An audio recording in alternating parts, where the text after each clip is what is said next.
So this is a deck we've tried a couple of times in the format. The last time we played it, it had a little bit of a rough run. However, the format's changed a little bit since the last time we jammed. And I don't believe we were in Inverter / Combo Winter the last time we played this. And I think a deck like this that has disruption as well as pressure could potentially be a very reasonable thing to be playing against some of these combo decks. One thing I'm not too sure on in this build is something that always comes up. I really don't know why we do it. I'm going to leave them in here, but I'm interested to see how many times these Nykthoses cost me games of Magic because they can't cast my spells, and how many times they actually do something useful.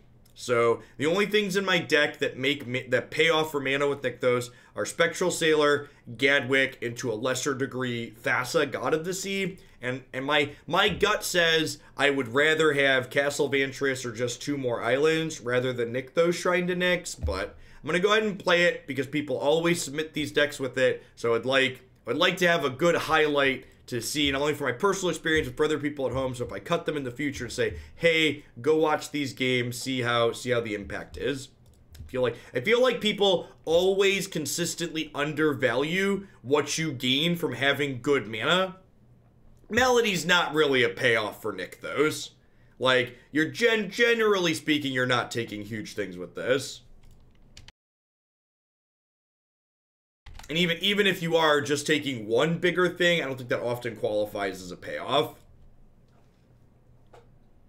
Yeah, I agree, April. In a deck like this, when I'm capable of producing a lot of devotion, I feel like I should generally be winning the game anyways, because if I'm producing a lot of devotion, that means I have a pretty good board. And I think the number of times we're going to mulligan, the number of times our third land's going to be a Nykthos and we can't cast Tempest Djinn on curve, it's going to be relevant. We're going to miss points of damage with our Tempest Djinn because of the Nykthoses. I always cut down to 1 or fewer Nykthos when people submit these decks. I'm keeping it today because I think I just want to have a video to point to be like, hey, go look at this. And who knows, maybe I'll be wrong. Maybe it's going to be awesome and it's going to be great. It's going to be good a lot of the time and it's not going to be win more, but I am heavily skeptical.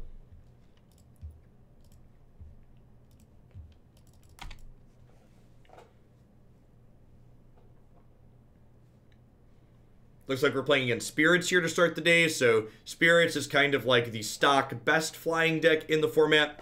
This matchup's probably going to be kind of hard for us because one of the things this deck is looking to do to leverage is its ability for its creatures to be evasive, and in a world where my opponent is playing a bunch of flying lords, we're not really going to be able to leverage that. Our creatures are likely just going to be incredibly outclassed in this matchup.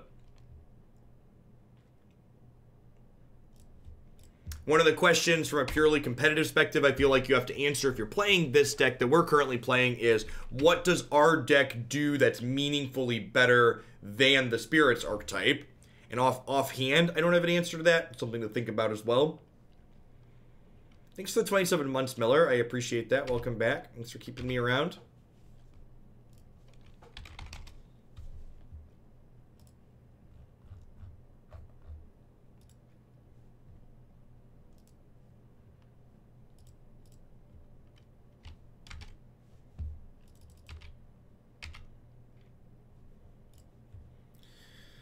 Oh, do I jam into a Spell Queller? Do I jam into a Spell Queller?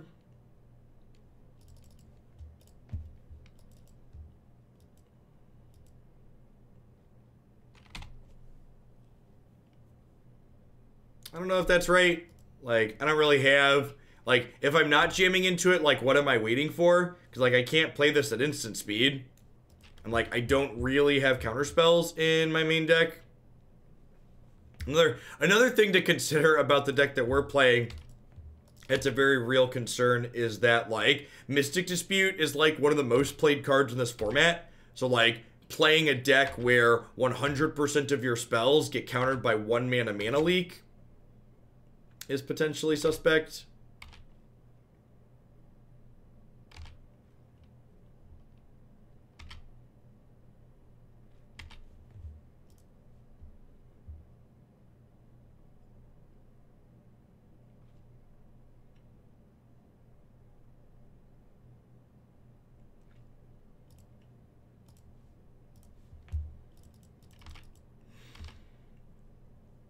The fact that they've hit their 4th land drop and can start generating card advantage with their Sailor while we don't is rough.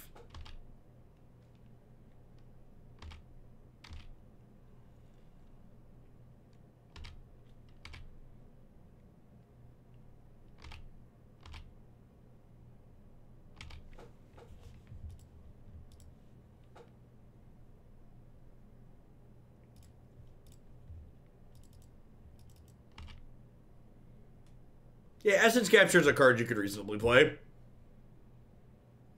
I think that's a terrible card.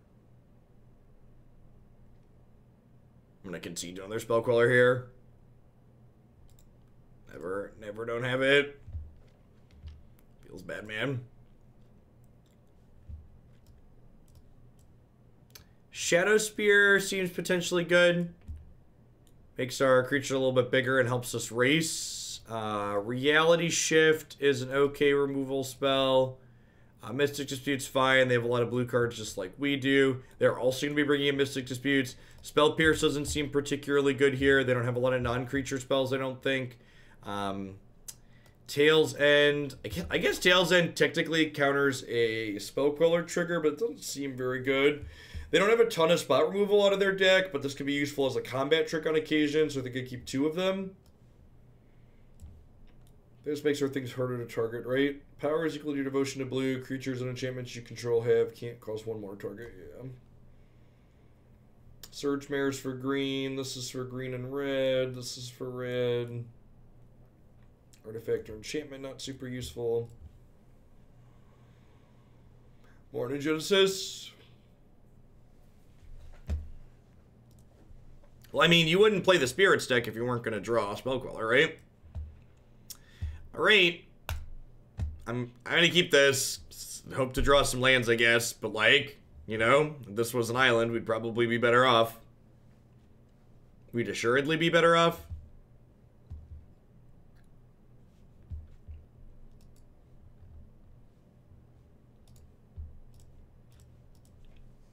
In what way do you think our deck is more controlling, Chef Seth? I agree that it's less aggressive, but what about our deck makes it more controlling?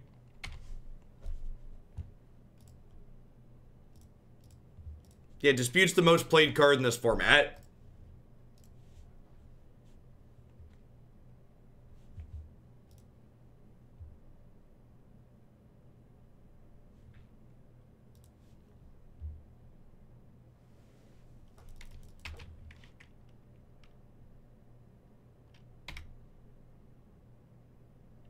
Hey, nice Spiral. Yeah, deck's really sweet.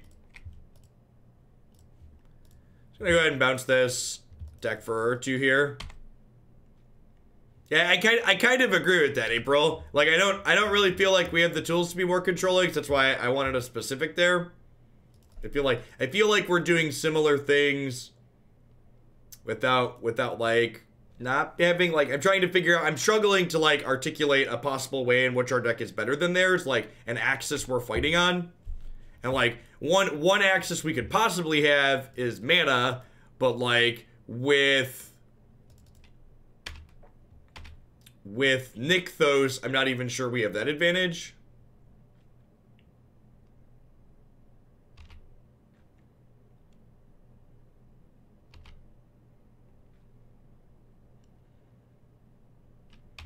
And, like, normally this would be a great opportunity to stick my Tempest Djinn, except I can't because, you know, Nykthos.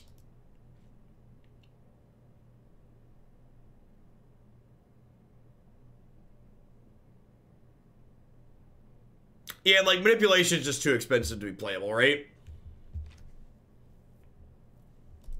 This Melody might end up being useful this game. All right, so do I stick? I think I just stick Thassa here.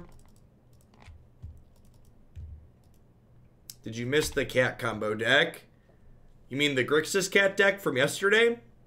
I'm not sure what you mean by cat combo. The cat oven, the Pioneer cat oven deck. We played a Pioneer cat oven deck yesterday. You can find that on YouTube as always.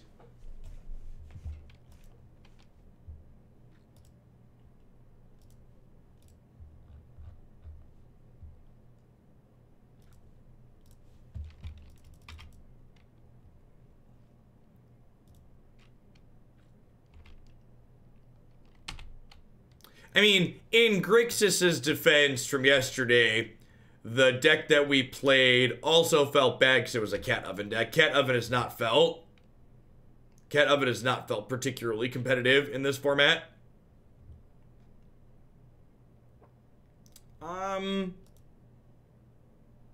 Sure, I get to replace that right away, right?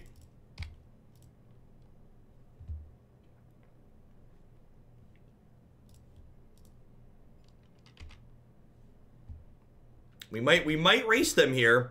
Thassa is a card that felt very good when we played what's it called? We played a Merfolk deck, like a Merfolk Collected Company deck that Thassa was very powerful in.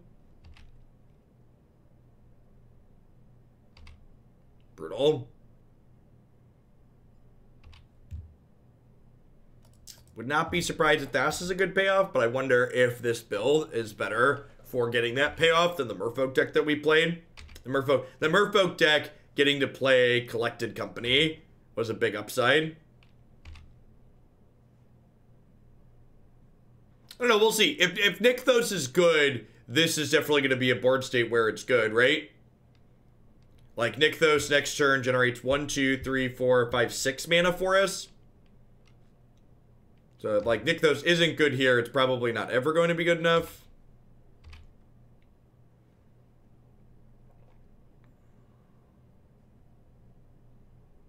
I mean, if their hand is 3 blanks, they're dead next turn, right? Like, Thassa, with 6 mana off the Nykthos, Thassa activates and gives us 10 power worth of unblockable creatures here.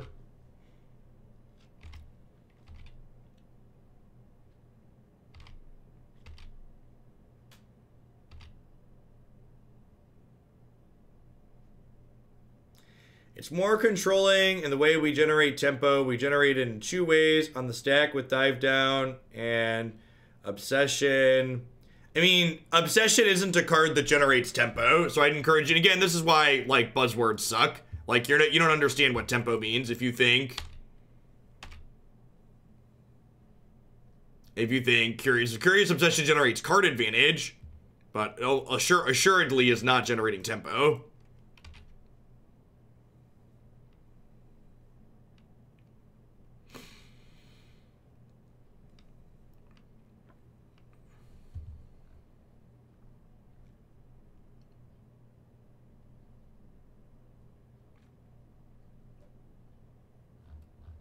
Like, Dive Down. Dive Down's a tempo play. Dive Down.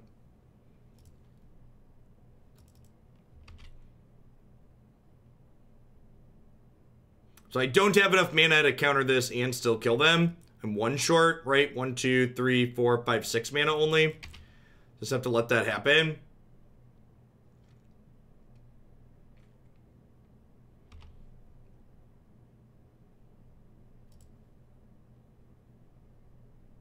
Am I stealing a lord? Can I live without stealing a lord? So I can make this unblockable and then play Brazen Borrower, and then I go block, block, take 8. I guess I die to any spirit with that line.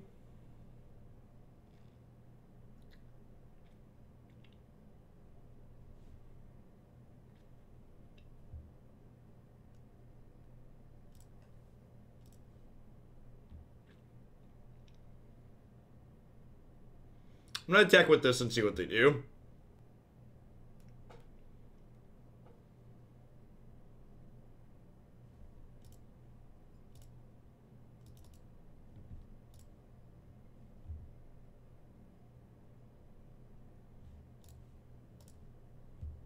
So this block lets me tap this and strip its abilities away,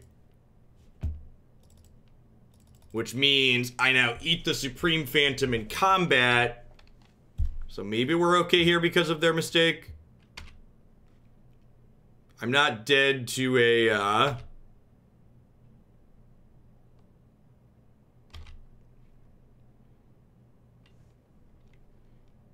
not dead to a tapper anymore. Yeah, tempo, that's how tempo is defined in Magic. Tempo means you're gaining a mana advantage. A tempo advantage is when you spend 1 mana to stop their 2 or more mana.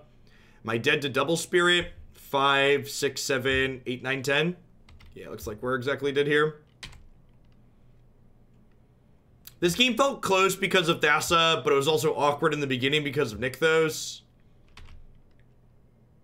I don't know. It felt like their deck was just doing what our deck was doing, but better.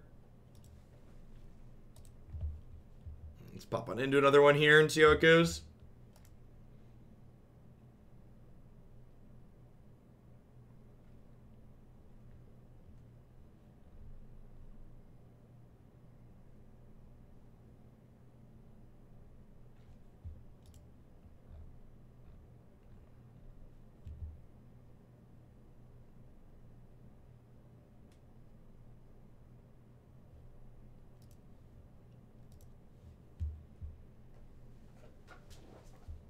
We lose that first game without... We lose that game without... I don't think that's necessarily true, Crockett.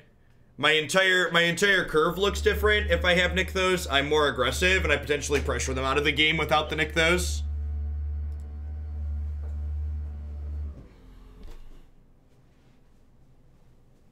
I get to play a Tempest Djinn sooner.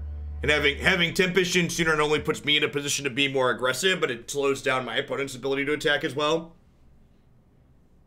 Is Cloudfin Raptor a placement level threat in this deck? I mean, is it a bad card? Yeah, almost assuredly.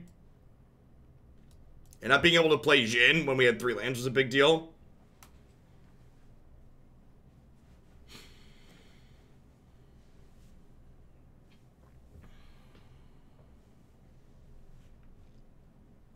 I've got some opinions formulating about this, and we're gonna play some more games. We'll see if my opinions stay the same after playing another match or 2 or 3. We'll give some feedback at the end, as always.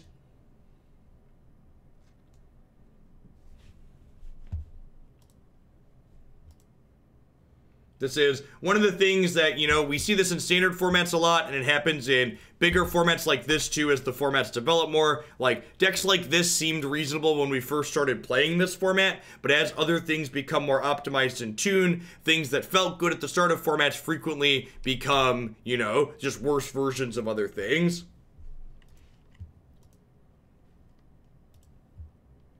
How is Pioneer treating you? So far, pretty bad. One of the tough things about this format too is like I said, the transition from understanding like which decks were okay at the start of the format and which decks do not have staying power as we go along is one that's difficult to do. It also makes like my job and what I do here a little bit more difficult than normal because like bigger formats like this are harder to get a read on. So like for formats like Modern, for example, and even standard formats, once we've been playing them for a couple of weeks, it's very easy when people submit decks to be like, okay, this isn't playable. Okay, this is maybe not playable, but it's going to generate some interesting games, so it's worth taking. Or like, okay, this deck is fine, or okay, this deck is good. Whereas like this format, I have to be a little bit more liberal with what I accept to try and see what could be good, because it can be hard to know exactly what happens. And because like a number of these decks were like in the queue before Theros happened, or like I accepted them right around then and we didn't really know what the impact from Theros was going to be.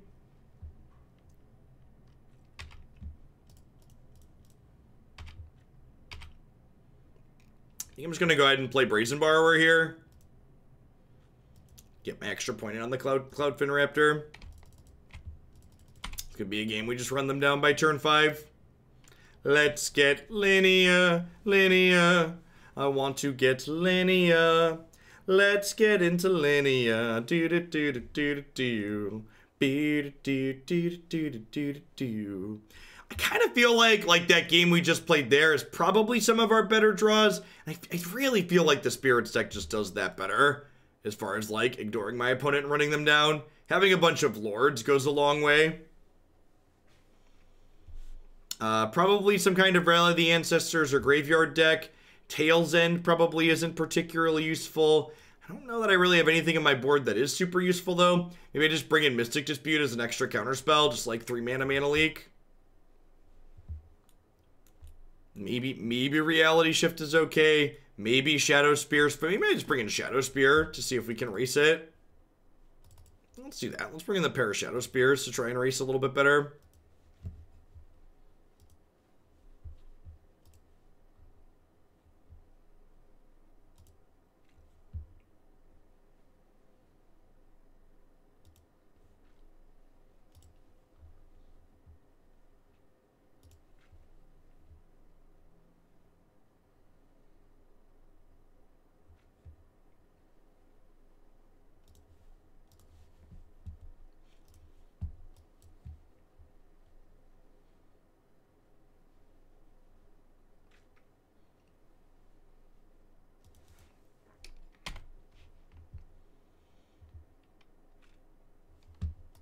It seems like they're a fatal push deck, maybe. A lot of the times these Rally of the Ancestors decks are just largely a pile of creatures.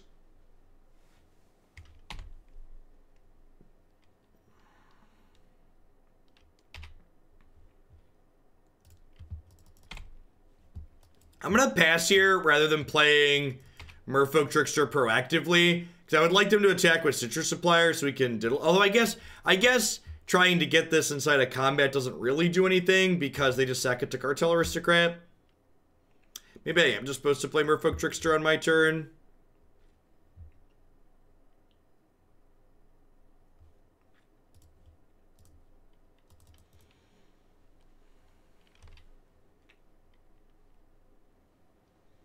I'll probably sack the Supplier here to give Pro Blue.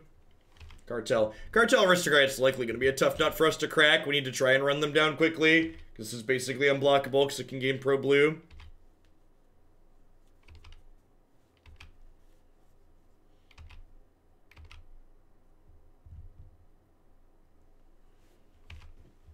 One of the creatures enters play under their control. We lose life. Yep. There are two Caves of Koilos here. Might be our saving grace as far as racing goes. I think I'm supposed to play Tempest Djinn rather than Curious Obsessioning this turn. That could go either way. I could see it being right to like Merfolk Trickster here plus Curious Obsession my Cloudfin Raptor and attack for 3 and get some card draw going. Tempest Djinn hits pretty hard though. Hello, Ray Moondros. Yeah, it's Corpse Knight. Down to 15. Probably gonna see the Hunted Witness get sacked, and then Cartel Aristocrat smack us for 2. They have a Delve spell? Oh, they have a Rally, so we're dead? We dead? So this puts a bunch of creatures, or return to the ranks, with converted mana cost 2 or less from the graveyard onto the battlefield.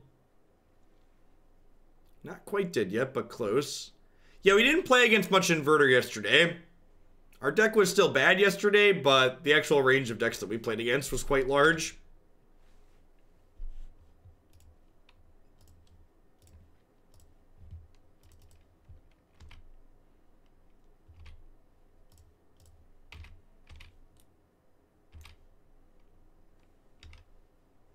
They're down to 1 card in hand. Might be about to get on the scoreboard here. Merfolk Trickster taps them off an attacker, and then I have 2 blockers. If they have another return to the ranks, we're dead here. Or Rally the Ancestors. Old Tricky Dick, get in there.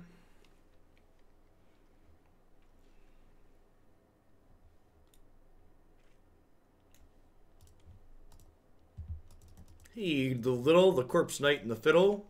The Trickster jumped over the moon.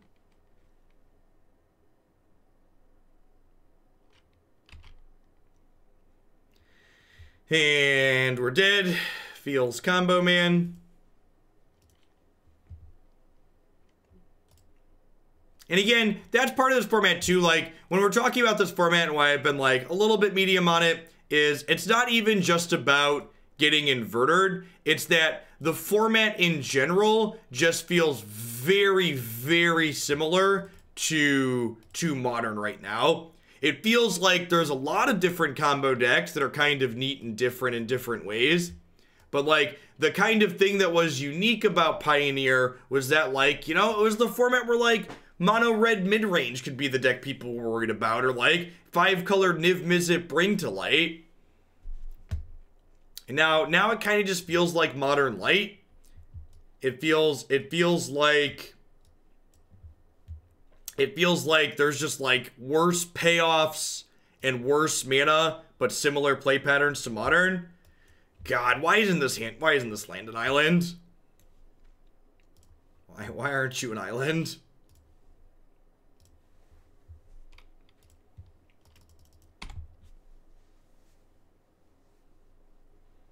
The debate, well, I was happy with the results of the debate. I don't think this format needs Force of Will. I'd rather they just manage it with a ban list. In fact, you could argue when Force of Negation was introduced into Modern, it made the format markedly worse. I think the fact that a range of play patterns in Legacy are defined by did my opponent have their thing and then did I have Force of Will is also kind of crappy Magic. Like, I get that that's Magic that people are into, but I'm not really into it. Sick. All right. So you're saying there's a chance. Take a chance on me. Do do do do do. Do do do do do do do do do do do do. All right. Curiouser and curiouser, chat. Curiouser and curiouser, chat. I think I wait to deploy the third Curious Obsession because I want to hold up Stormtamer just in case they have a removal spell.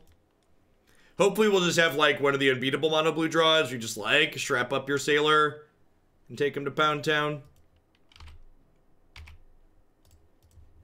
Hoping to draw another island here.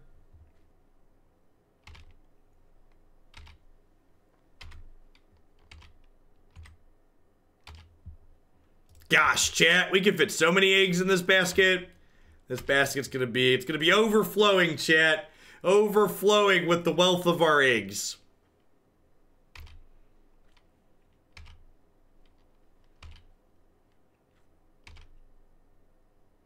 Please draw an island next turn. Please draw an island next turn.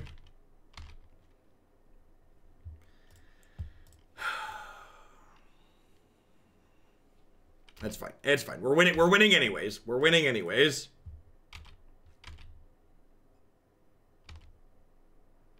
Thassa Intervention is incredibly slow. It's the reason why we're not playing a 3-mana counterspell.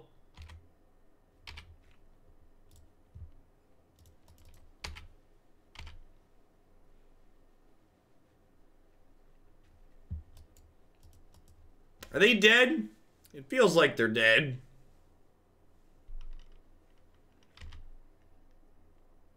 Yeah, the counterspell should hopefully lock it up.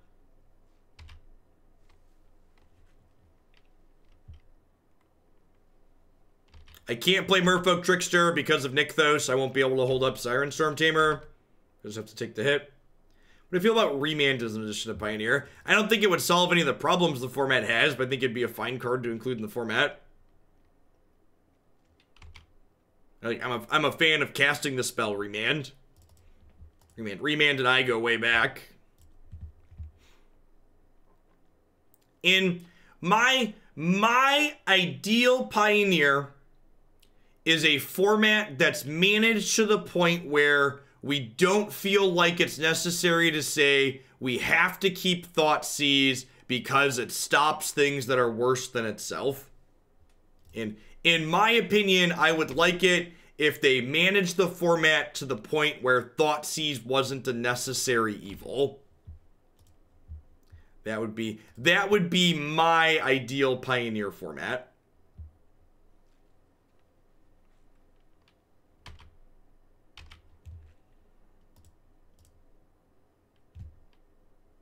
I think I'm leaving this back to block.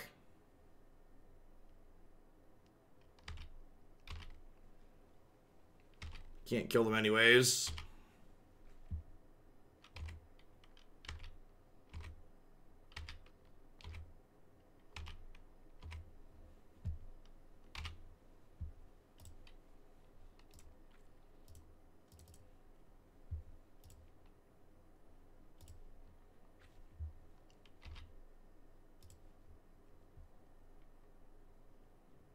Is it possible for there to even be a single player format where Thoughtseize isn't one of the best things you can do? I really don't like it. Yeah, I agree. I really think agonizing. I think yeah, 2-player. I know what you mean, 2-player. I feel like agonizing remorse kind of hits a sweet spot as far as hand disruption goes. The fact that it's like pseudo graveyard hate as well between exiling the card in hand and being able to exile cards from the graveyard. And like I said, in a perfect world, I would like this format to be slow enough where Thought Erasure and Agonizing Remorse are the discard spells people play.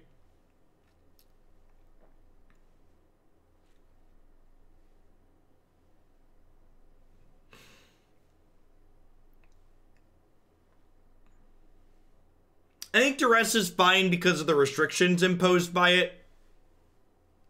I think cards like Duress and Divest and the various 1-mana cards that like are restricted to specific card types, those are fine. It's the unconditionalness of Thoughtseize on the 1-mana discard spell that makes it not okay. We found what Nykthos is good when the game's already over. That's accurate.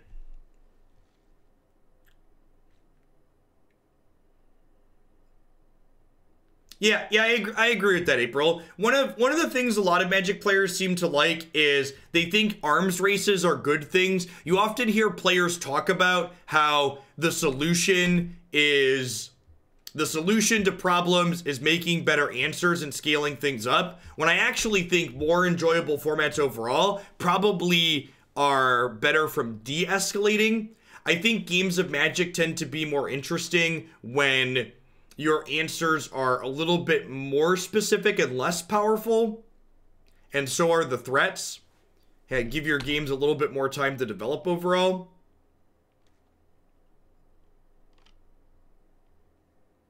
So, against a red-black deck, this Curious Obsession is incredibly unlikely to live, right? I think I'm just going to bin it. I guess it draws a card right away. All right, I'm going to bin Tricky Dick. This replaces itself. It has potential upside. Obs should have been greedy and discarded a land.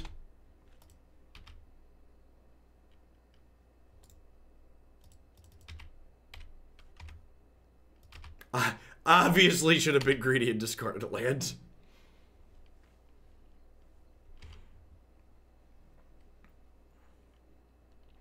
Alright, didn't get Fatal pushed.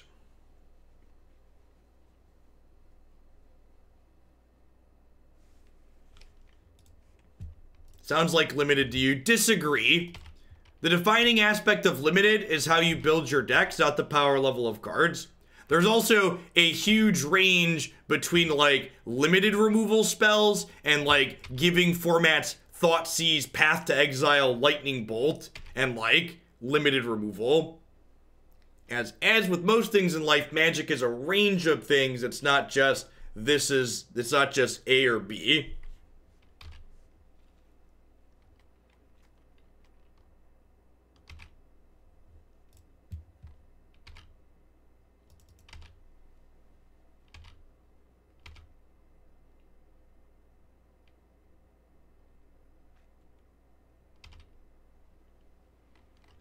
Think I wait on this because I don't want to put down the Stormtamer. This Curious Obsession might drag us kicking and screaming across the finish line.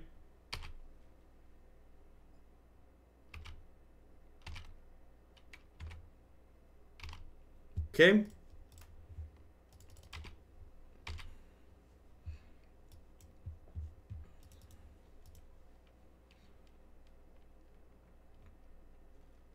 I would be an incredibly sad panda if Bolt was legal in Standard right now. I think the red deck's already borderline too good. Wow, we're actually going to end up pretty okay here, huh? This Brazen Borrower was a really good draw. Really glad we kept the Curious Obsession. That was definitely the right line. Because, like, this lets us kill the Chandra here.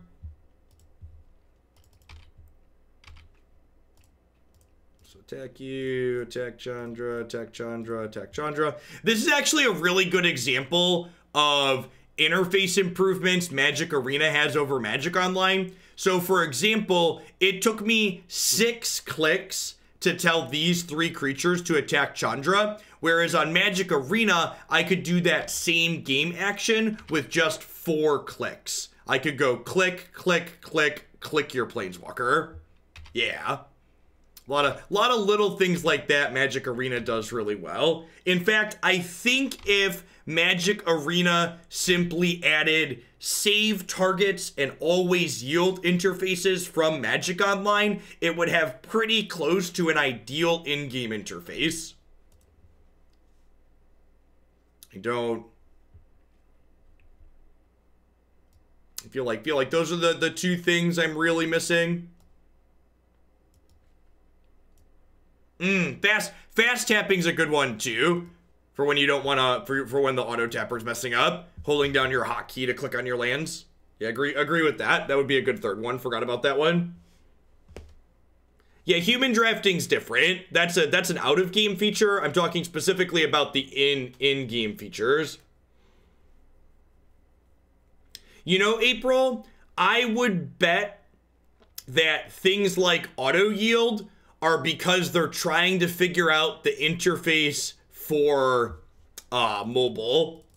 Because if you think about it, the way Magic Online accomplishes those things, it accomplishes them via right-click functions. So, like, things that you accomplish via right-click functions are harder to put into mobile games in an elegant way. Yeah, long tap is one solution, but it's also kind of clunky, especially if it's something you're going to be doing with some frequency. Because, like, you long tap on the wrong thing, and then, like, you have to long tap again, and then you burn clock while you do it, and it's just not a good user experience. Am I supposed to bring in Cerulean Drake against their deck? It blocks Young Pyromancer and friends, and it technically can counter Thought Seizes, right? Is this worth bringing in? Aether Gust seems fine. I don't know if this is worth bringing in.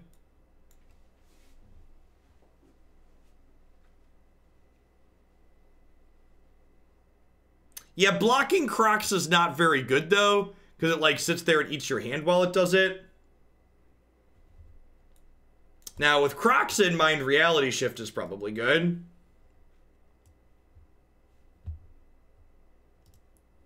I got you, Frantic. So is Arena going to be on mobile? Well, the Hasbro CEO promised that it would be coming to mobile in the most recent shareholders meeting, but the Hasbro CEO also told them that Magic was a top 10 esport, so I'm not sure that I believe the Hasbro CEO on average a lot of the time. Need one more cut here.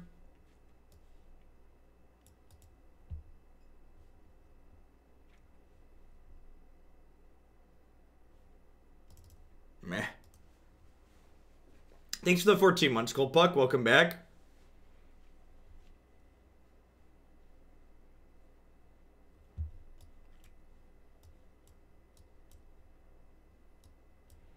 There's only 8 esports games out there. That's a low metric.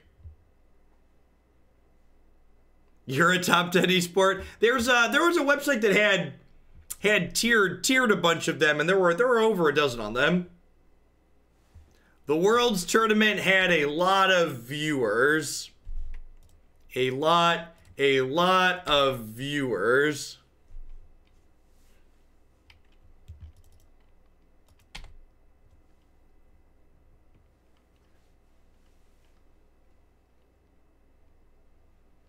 There were definitely a lot of people who had their bandwidth used to stream the Worlds.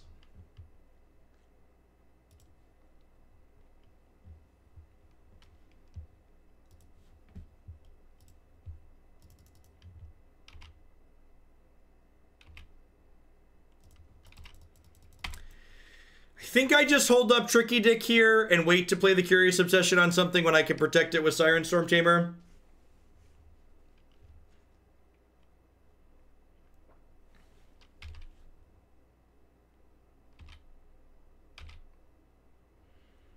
So again, there's a lot of different ways to count these things. So if you count it just based on, I feel like counting it based on just raw prize money doesn't make a lot of sense.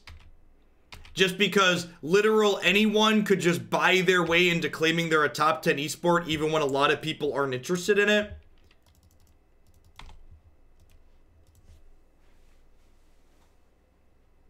And feel free to disagree with that. That's definitely so. Yeah, Bloomberg could easily be a top 10 esport, right?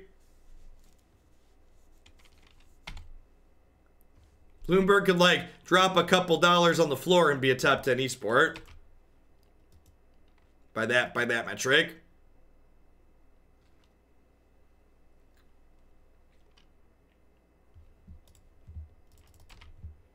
All right, they're down to 1 card in hand here. Worth noting they have 5 cards in their bin already, so like if they find a Fabled Passage, they can Croxamy.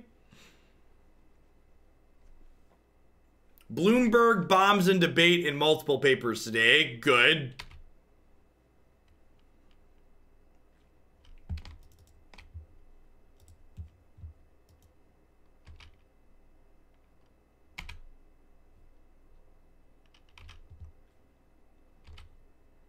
So, like, I get to kill Chandra here, but then they get to escape Croxa, so I feel like we're in a bad spot now. Hasbro's market share is 13.37 billion. Bloomberg's net worth is 64 billion. Yep. They did not embed their Twitch stream in the client. And honestly, if they would have embedded their Twitch stream in the client to get views up, that's actually a good use of their resources. Like, could you imagine if they spent whatever amount of money it costs to get embedded, just investing in resources to do stuff like that? Like, putting it in front of people who actually play Magic and want to watch Magic is the best thing they can possibly be doing.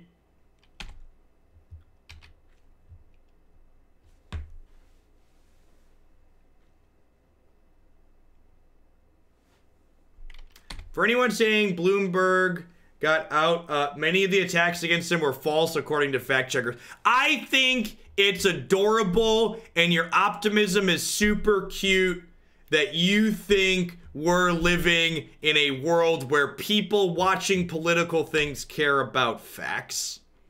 I think it's really nice to see that there's some people that haven't had that optimism beaten out of them yet.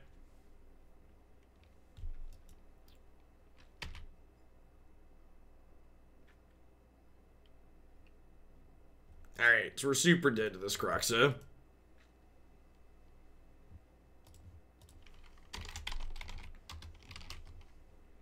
You're looking for the baby registry command or the command to, for voting.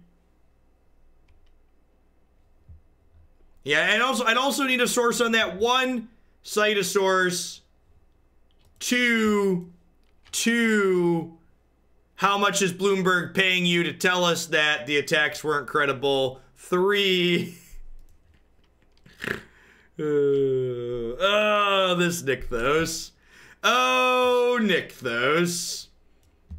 Welcome to the party, Nykthos. Thanks for hanging out.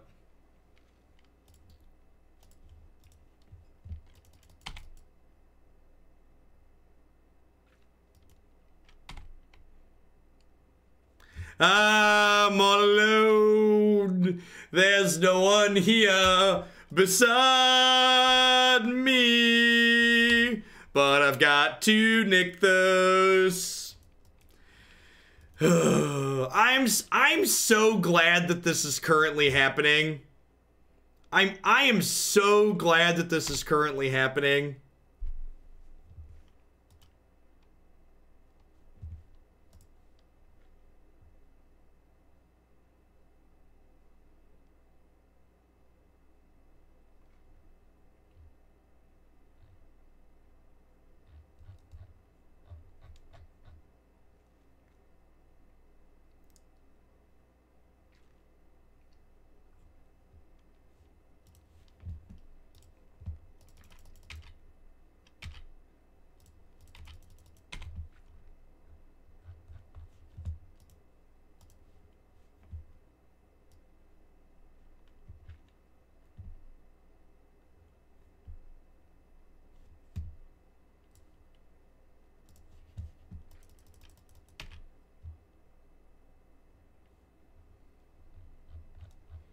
Moniz, thanks for the entire year of support. I appreciate that. Welcome back.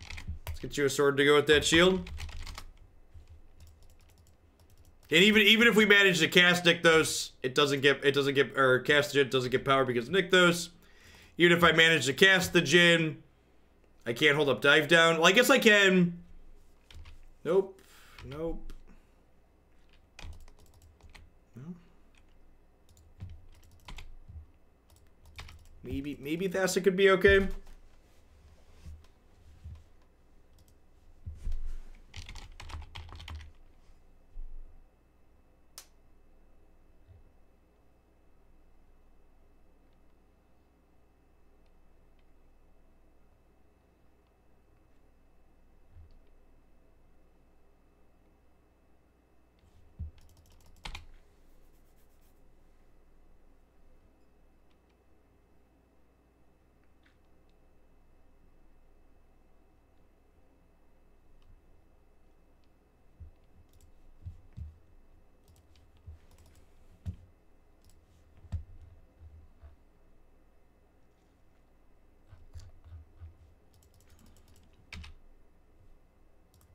That's an excellent draw.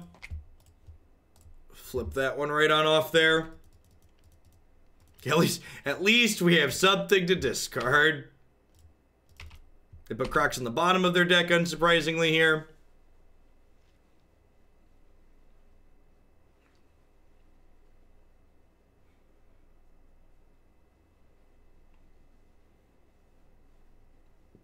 Slow and steady, 13 turns. Can I ever beat that card?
Yep.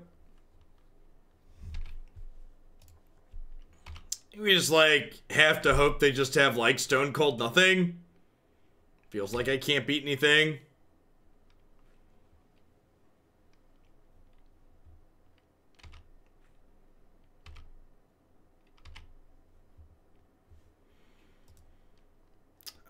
I guess.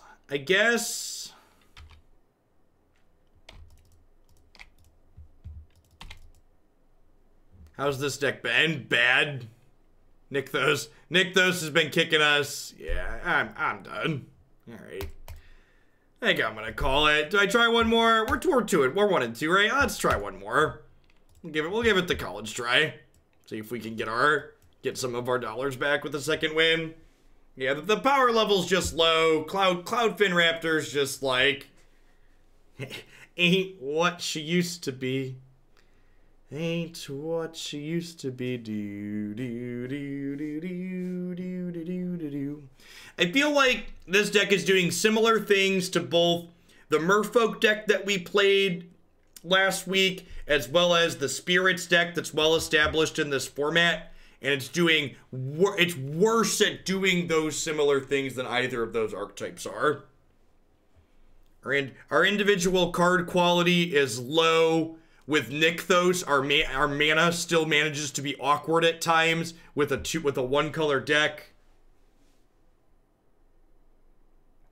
The Merfolk deck is really one I think I'd like to revisit at some point. One of the best things that this mono blue deck feels like it's doing is Thassa, and this deck felt like it was just a much better Thassa deck. This deck was also playing Wizard's Retort, which was real good.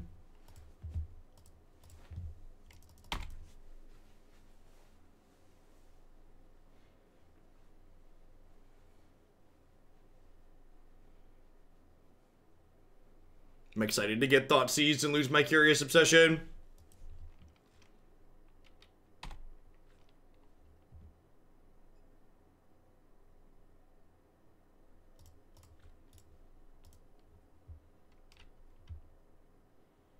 Honestly, I think I'd rather just play 20 basic islands endo. So you don't, like, lose payoff from Tempest Djinn. There hasn't been a lot of inverted the last 2 days. We've also been, like, losing a lot the last 2 days. So, like, once you lose your first match, Magic Online...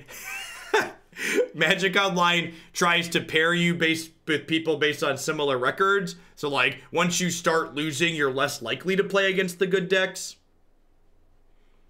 And, like, another thing that's important to remember is that, like, even when non-rotating formats like this have a deck that's just much better than everything else, I'm not playing. I'm done. I'm off it. This deck's bad. I have my thoughts. I'm gonna delete this archetype off my website. It's just not powerful enough. If you are gonna play it, for the love of God, cut the Nykthos and play 20 blue sources, but I would not recommend playing this deck anymore.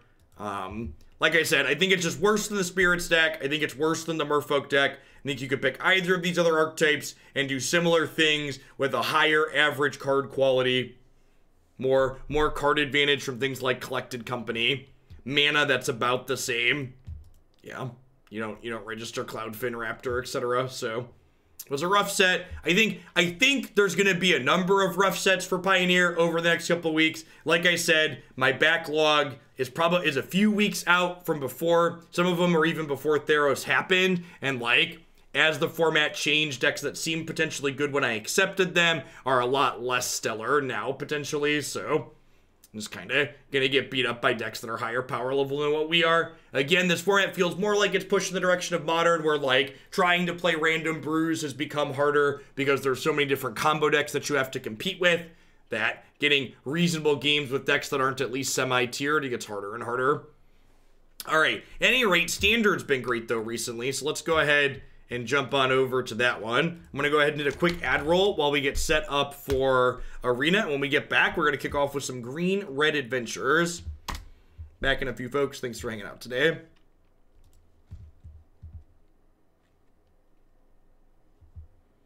No, like, so I always keep my deck queue full, Bacon. So, like, at any given point, like, even the standard deck queue, there's like 20 plus decks in there. And Pioneer had so many people excited about it at the start that I was, like, taking in decks much faster than I can play them, even when I was doing a ton of Pioneer.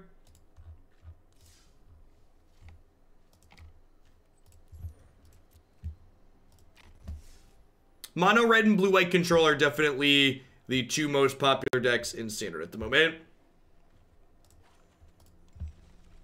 Almost certainly. Morning, Wealthy.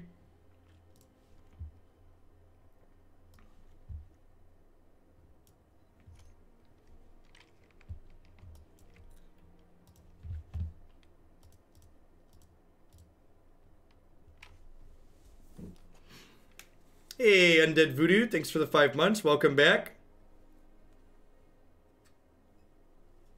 Tadio, thank you for the entire year of support. Let's get you a sword to go with that shield. Thanks for keeping me around.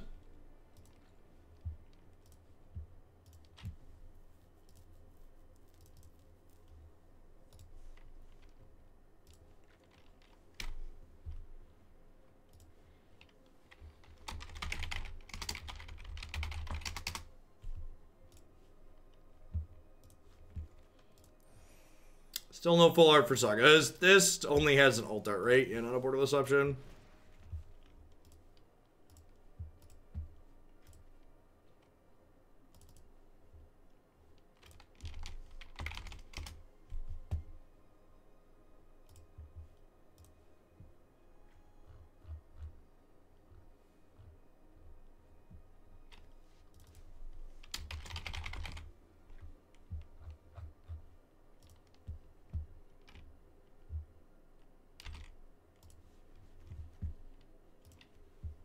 Would a more powerful interactive version of Mono Blue be worth considering? Why is that more powerful? I don't think that's more powerful. Like I said, I think you just end up still being a shit version of both Bant Spirits or the Merfolk deck. I think your individual card power level, regardless of what cards you're picking, is still incredibly low, and there's not a meaningful reason to not just be playing Spell Queller or playing like Silvergill Adept and Collected Company to generate some card advantage.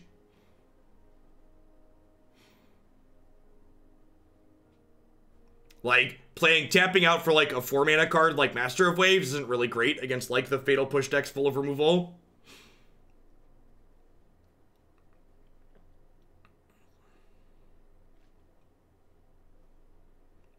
I mean, you definitely don't need to give your job 2 weeks notice before you quit, especially if you don't want to get a referral from them, if you're not going to use them on your resume. The only reason to give your job 2 weeks notice when you quit is if you're expecting to use them for future reference for other jobs.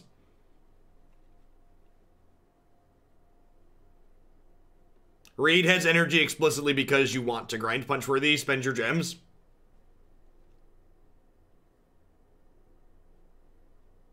Hey, thanks, Engineer. I appreciate that.